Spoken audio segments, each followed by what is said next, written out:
Assalamualaikum warahmatullahi wabarakatuh. Apa kabar teman-teman semua? Semoga teman-teman semua senantiasa diberikan kesehatan oleh Allah Subhanahu wa taala. Amin ya Allah ya rabbal alamin. Tetap semangat di dalam belajarnya dan tetap menjaga kebersihan dan berdoa kepada Allah Subhanahu wa taala. Pada kesempatan video kali ini Bapak akan menjelaskan tentang keperwiraan Nabi Muhammad SAW, yaitu tentang peristiwa Khandaq dan perjanjian Hudaybiyah. Yang sebelumnya kita telah belajar tentang peristiwa perang Badar dan perang Uhud. Namun sebelumnya silakan teman-teman mempersiapkan bukunya dan mari kita awali dengan membaca basmalah. Bismillahirrahmanirrahim. Perang Khandaq. Perang Khandaq berasal dari bahasa Persia. Kata Khandaq berasal dari bahasa Persia, artinya parit. Dan perang Khandaq dikenal juga dengan perang Ahzab yang terjadi pada bulan Syawal tahun ke-5 Hijriah antara kaum muslimin dengan kaum kafir Quraisy dan juga sekutunya. Jumlah pasukan pada perang Khandaq, jumlah pasukan kafir adalah 10.000 pasukan.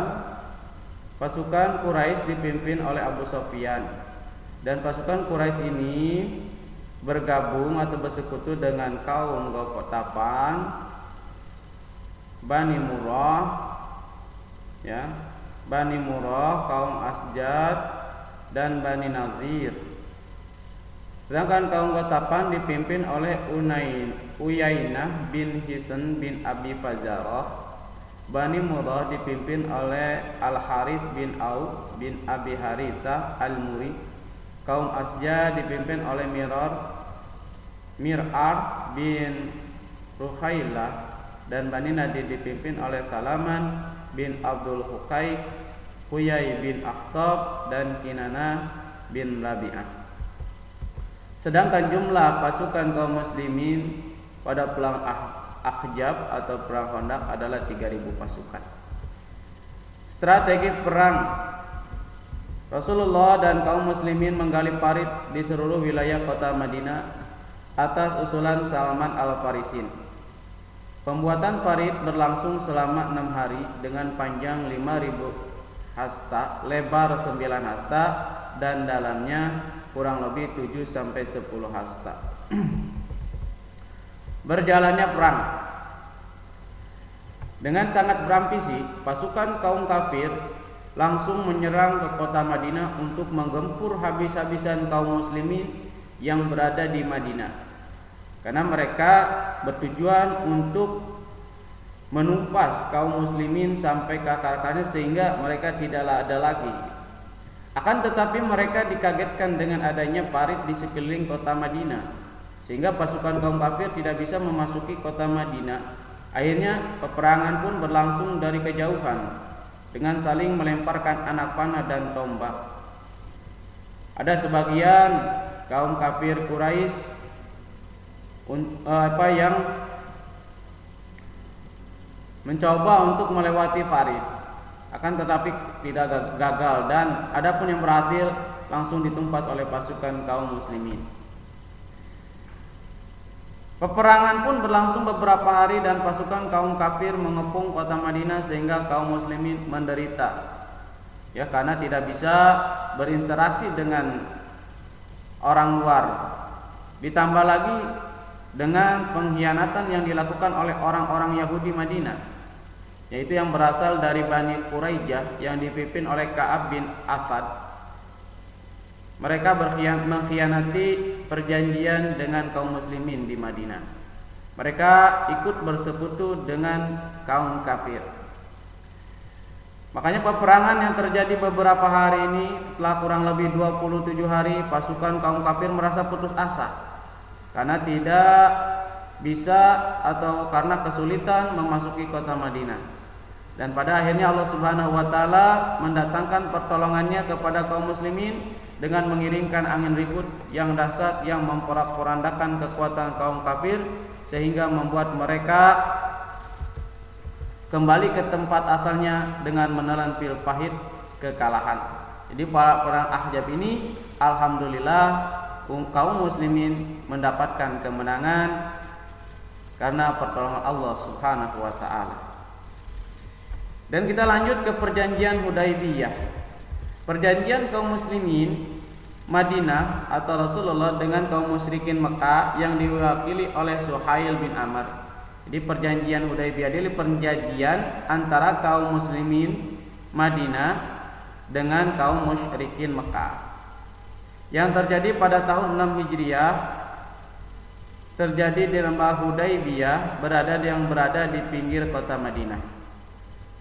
Asal mula perjanjian Hudaybiyah, asalnya kaum muslimin datang ke Mekah untuk berhaji, ya akan tetapi dihalangi oleh kaum kafir Quraisy, sehingga terjadilah negosiasi dan terjadi kesepakatan untuk mengadakan perjanjian damai. Dari kaum muslimin memerintahkan Utsman bin Affan untuk menemui Abu Sufyan sebagai pimpinan suku Quraisy Mekah. Akan tetapi perpulangan Utsman bin Affan ditahan-tahan oleh kafir Quraisy, sehingga timbul kecurigaan dari kaum muslimin dan timbul rumor bahwasanya Utsman bin Affan telah dibunuh oleh kaum kafir Quraisy. Sehingga Rasulullah SAW menyerukan untuk bersumpah setia, ya, di bawah pohon dan dipimpin oleh Rasulullah dan para sahabat yang disebut dengan Baitur Ridwan, sumpah yang diridhoi, yang mana kaum muslimin tidak akan lari dari peperangan apapun yang akan terjadi. Hal ini menyebabkan kaum kafir Quraisy Mekah ketakutan.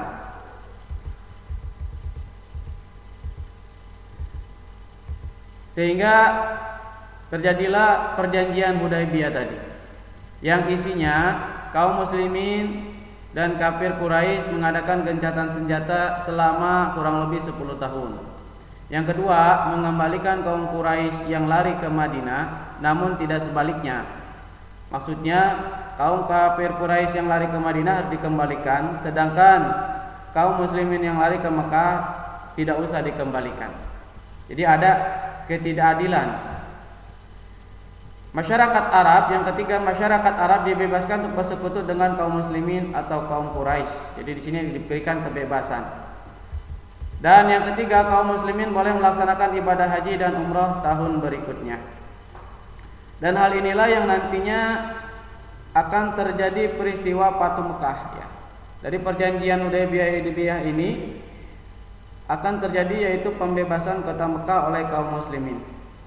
Sedangkan penulis naskah perjanjian Hudaybiyah adalah Ali bin Abi Thalib. Oke teman-teman, itu saja yang dapat Bapak sampaikan. Mudah-mudahan ada manfaatnya. Tugasnya belajar dan baca bukunya. Tulis cerita tentang perang Khandaq dan perjanjian Hudaybiyah. Kirim lewat WA berupa foto.